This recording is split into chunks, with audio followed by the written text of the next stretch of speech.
Triple E EDC back again with another knife video, and we are going back to the future, ladies and gentlemen. That is because these are all futuristic looking knives. This is the Tucson, these are all Tucson knives. This is the Tucson TS57, the TS79, and the TS102.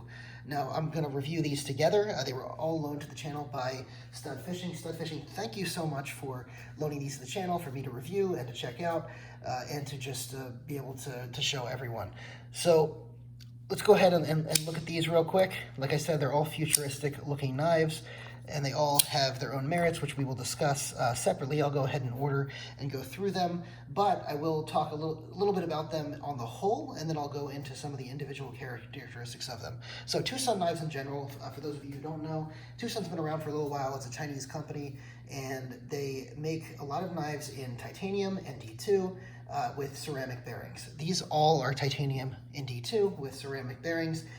These were all early designs. They have over 200 designs, probably around 300 designs now. The later designs started moving into some of the things. Sometimes they'll have M390 or other steels and other features in the later knives, and they've also done additional versions of the earlier knives, in updated features. But these particular ones are all titanium D2 with ceramic bearings, and the fit and finish on them is generally pretty good. When you get a Tucson knife, for the most part, you're going to get a couple of things. You're going to get the titanium, the D2, the ceramic bearings, but you're also going to get pretty good fit and finish right out of the box. You can probably expect no issues, good quality control, and you can also expect a very well-oiled knife. All the new knives they send out seem to be very, very well-oiled. And that's probably because of the D2. They want to oil them, make sure they don't rust. So let's go ahead and talk about some of these things individually because they are a little bit different. Let's go ahead and do some size comparisons. What I'm going to do is I'm going to move these down here and move this one up. Actually, I'll move this up. We'll do size comparisons in between here so you can see the size comparisons against each of these knives. So let's go ahead and look at the Paramilitary 2, and let's make sure these pivots are lined up. Let's make sure the pivots are lined up. And the Para 3. So you can see the TS57 is smaller than the Paramilitary 2, around the same size as the Para 3. The TS79 is smaller than both of these knives, and the TS102 is in between the Para 3 and the Para 2. Let's go ahead and look at some other size options. Here is the Benchmade Bugout. And the Benchmade 940. And you can see the 940 is a pretty good size comparison for the TS57. The Bugout's a pretty good size comparison for the TS102, and it's not that far off if you don't include the blade. If you're just looking at the handle, not that far off from the TS79.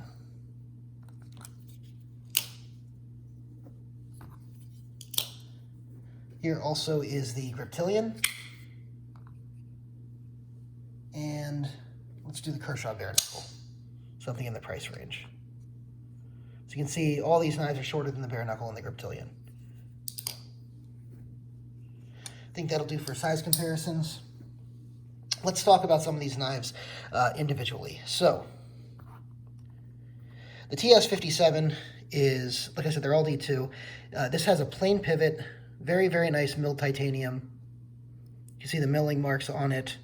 The backspacer is also a sort of a more square gear backspacer. Then you've got a milled titanium pocket clip with nice milling on the backside as well. It's a night morning design, as you see there. There's also the beginnings of a little bit of rust there because it is D2. All right, and this is a used blade, so it came with some wear on it. But the action on Tucson knives is always very good once you get past the D10. Let's get it past the D10 and boom. Those ceramic bearings, well-oiled ceramic bearings, are almost always going to give you this really smooth drop shot action.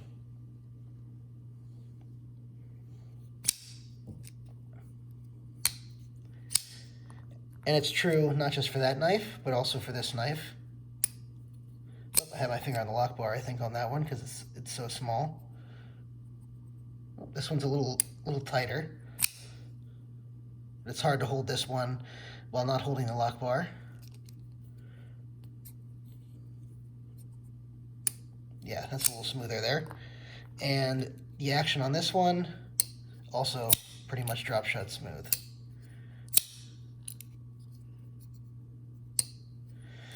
Yeah, so out of these ones, I'm going to go ahead and say the smoothness this is the smoothest, this is the second smoothest, this is the third smoothest, but you're going to get really good smoothness on any of the Tucson knives that you get. It's one of the great features of it. As far as ergonomics go, so the ergonomics on this on the TS57 are okay. I would say they're, let's say about on this size knife. Now I don't prefer this. These are small knives for what I usually prefer, so I'm going to get that out of the way. But in general, I think this is about a 6 out of 10 on ergonomics. So not bad, not great. It's a little bit reminiscent of the full track, the way it has a cutout here, and then, you know, a spot for your fingers, your pinky and your ring finger there, and I get a little bit of that here. But it's, whereas this is more comfortable because of the fact that it's more spread out. This one is not so spread out. So and you'll see that my my pointer and my middle finger gets sort of stuck in there. It's not enough room for both of them. So I would say this is a 6 out of 10 for ergonomics. This one, I'm going to say, is a 4 out of 10 for ergonomics. And that is because this is so thin right here, it's just a little bit uncomfortable in my hand. By the way, I have large glove size hands, so for those of you with smaller hands, these both may be more ergonomic for you. This one, I'm going to go ahead and say is about, I'll also say about 4.5 to 5 out of 10. And the real reason is because my finger doesn't really fit the right way in here. My middle finger ends up really on this bump because of the fact that the knife, it's a shorter knife, your hand is more crunched together. I would prefer that, you know, it not be so crammed in there. As far as the flipper tabs on these, let's talk about the design of the flipper tabs on each of these. So the design on the TS57 is fairly good. It'll flip out 100% reliably every single time, no problems. I actually really like the flipper tab on this one. The design of the flipper tab, you can see, no jimping, but just good design. Helps it get out with a good detent on here. On here, you can see there is jimping.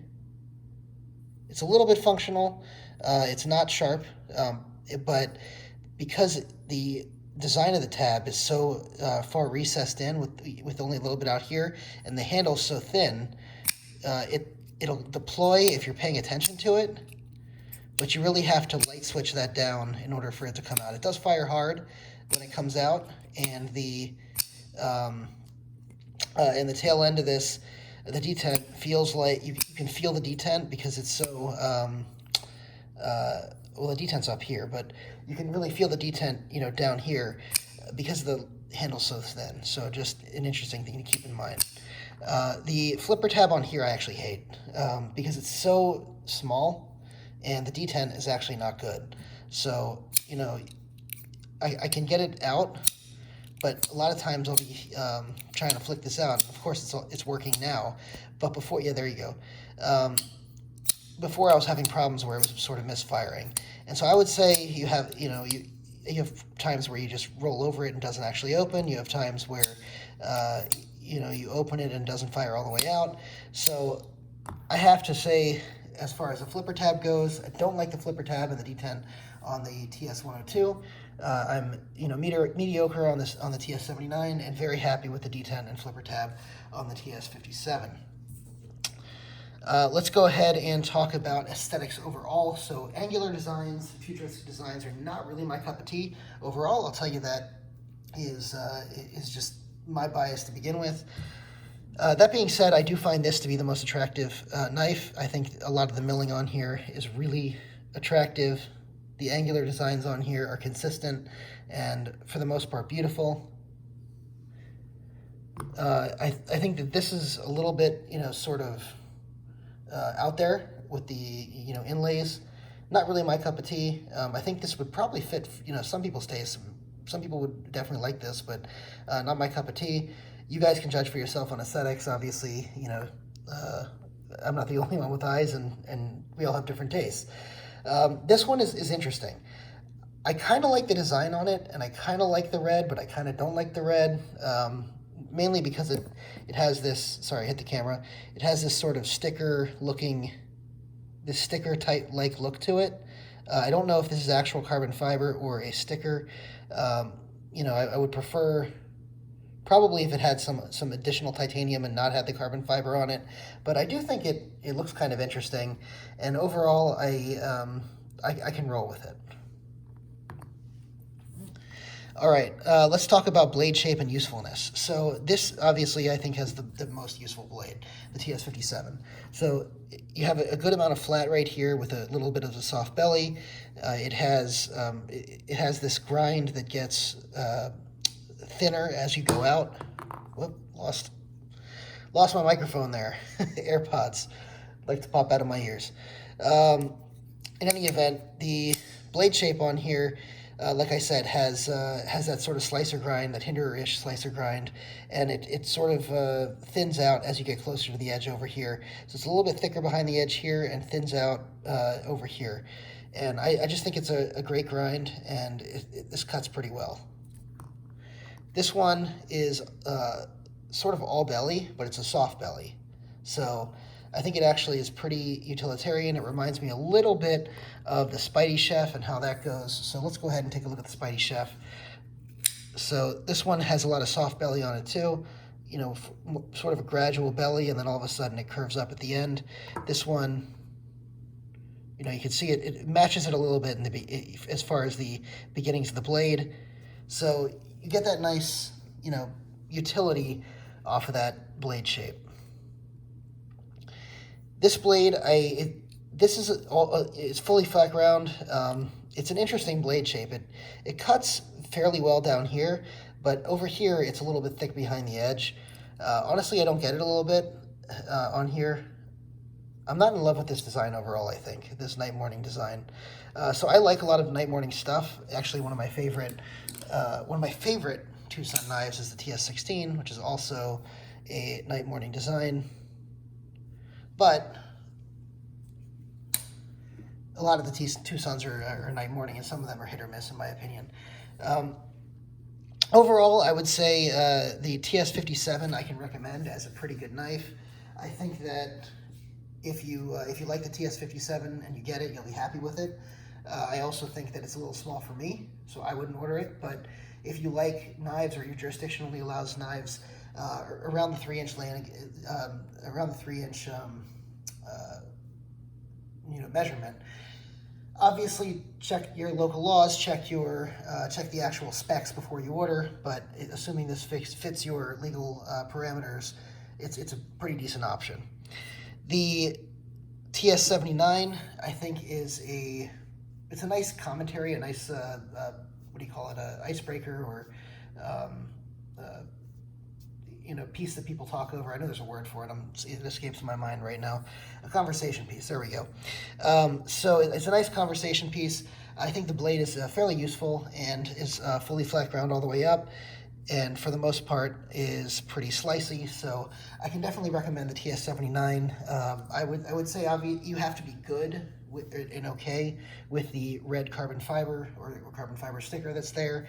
If you're okay with that and you like the looks of that, I can recommend that to you. The TS102 I don't recommend. I don't like the blade shape. I don't like the design. I don't like the flipper tab, and it just doesn't do it for me. So, you know, can't like everything, but overall, like I said, recommend with reservations, and don't recommend. Two-sun knives overall are great knives. You can't go wrong if you find a design that you think you're gonna love. If you like this review, go ahead and hit the subscribe button, hit the notification bell, like the video, and leave a comment letting me know what you think. If you own any of these knives, let me know what you think of them. Let me know why you think I'm wrong about this one. If you like it, and feel free to discuss any of the other knives as well. Thanks so much for watching.